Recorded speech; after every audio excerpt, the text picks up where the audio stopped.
नमस्कार YouTube family. मी Ashtavinayak दर्शनचा part पुढे continue करत आहे. तर तुम्ही बघा, काही चुकलं असल्यास तर सांगा. तर मी पुढे बघा कंटिन्यू करते. तर आम्ही ओझरला लेण्याद्रीमधून 6 वाजता संध्याकाळी पोचलो आणि नंतर आम्ही गाडी पार्क केली आणि गाडी पार्क करून आम्ही रूम बुक करायची होती आम्हाला, कारण की रूम भेटेल की नाही याची आम्हाला शंका होती, कारण की खूप गर्दी होती. तुम्ही बघताय आजूबाजूला एवढ्या ट्रॅव्हल्स त्यांनी लागलेल्या होत्या की आणि कार पार्किंग कुठे करायचं हेच आम्हाला कळत नव्हतं, कारण जागाच नव्हती कुठे पार्किंग करायला. पण त्यातून पण जागा मिळाली, आम्ही गाडी पार्क केली आणि नंतर आम्ही गेलो रूम बुक करण्यासाठी. तर रूम बुक करण्यासाठी आम्ही गेलो तर तिथे भक्तनिवास पूर्ण ऑलरेडी फुल झालेले होते. त्यामुळे आम्ही मग प्रायव्हेट रूम बुक केली. मग प्रायव्हेट रूम बुक करून मग आम्ही फ्रेश झालो. तुम्ही हे इकडचं बघू शकता, इकडे सगळे दुकानं आहेत ना, त्या दुकानांमध्ये ना लहान मुलांची खेळणी, बॉल वगैरे वगैरे भरपूर काय काय आहे घेण्यासारखं तिथे. आणि हे समोर जी बिल्डिंग बघताय ना, त्या बिल्डिंगमध्ये ना भक्तनिवास अशी बिल्डिंग आहे ती. पण ती आम्हाला काय रूम तिकडे मिळाली नाही, त्यामुळे आम्ही ना प्रायव्हेट रूमच बुक केलेली. आणि नंतर आम्ही फ्रेश झालो आणि आम्हाला संध्याकाळी आम्ही दर्शनासाठी गेलो मंदिरात. आणि गणपती बाप्पाचा हा जो आवारा आहे ना, इथे बघा ना किती छान वाटतं, कारण की इतकी लायटिंग त्यांनी सुंदर केलेली होती आणि असं गणपती बाप्पाचे तिथे ना असे सॉन्ग लावलेले होते. त्यामुळे ना इतकं छान वाटत होतं ना ऐकायला, आणि गर्दी पण होती त्यामुळे खूप मस्त वाटलं एकदम.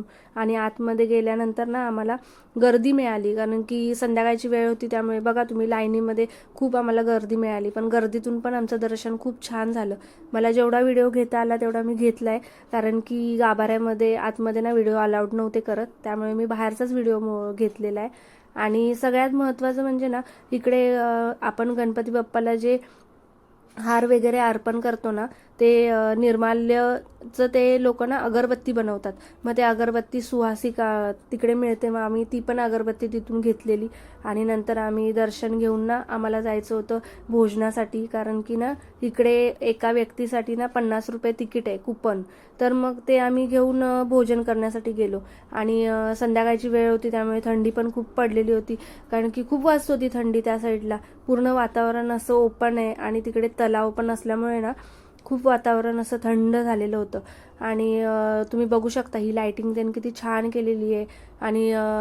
आणि संध्याकाळचं दृश्यच वेगळं वाटत होतं, मस्त वाटत होतं. आमचं दर्शन पण झालं छान आणि आम्ही नंतर ना जेवणासाठी तिकडे गेलो.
सगळ्यात महत्त्वाचं म्हणजे ना, आम्ही ओझरला ना 2दा आमचं दर्शन झालं, की आम्ही रात्री पण दर्शन घेतलेलं आणि परत सकाळी आम्ही फ्रेश होऊन पण परत मंदिरात गेलो दर्शनासाठी. तेव्हा पण आम्हाला जास्त गर्दी नाही मिळाली. आणि इकडे जे दुकानं आहेत ना, इथे आपल्याला हार, दुर्वा, परत फुलं खूप छान छान प्रकारे मिळतात. आपण इथे गणपती बाप्पासाठी पण घेऊन जाऊ शकतो दर्शनासाठी आतमध्ये.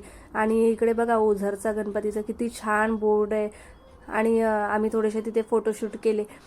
तुम्हाला कसं वाटतं बघा ओझरचा गणपती, कारण तिकडे ना इतकं प्रसन्न वाटतं ना, आम्हाला खूप छान वाटलं तिकडे. आणि नंतर हा सकाळचा थोडासा व्ह्यू घेतलाय मी.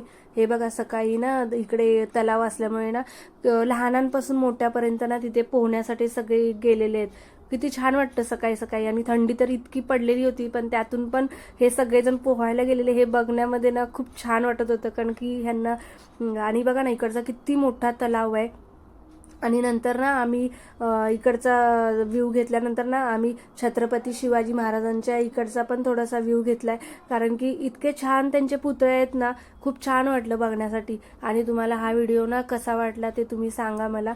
आणि आम्ही नंतर आहे ना, नंतरचा प्रवास आम्ही रांजणगावकडे जाणार आहोत आणि नंतरच्या पार्टमध्ये मी आता रांजणगावचं दर्शन टाकणार आहे. तर तुम्हाला हा कसा वाटला ब्लॉग नक्की सांगा. थँक्यू.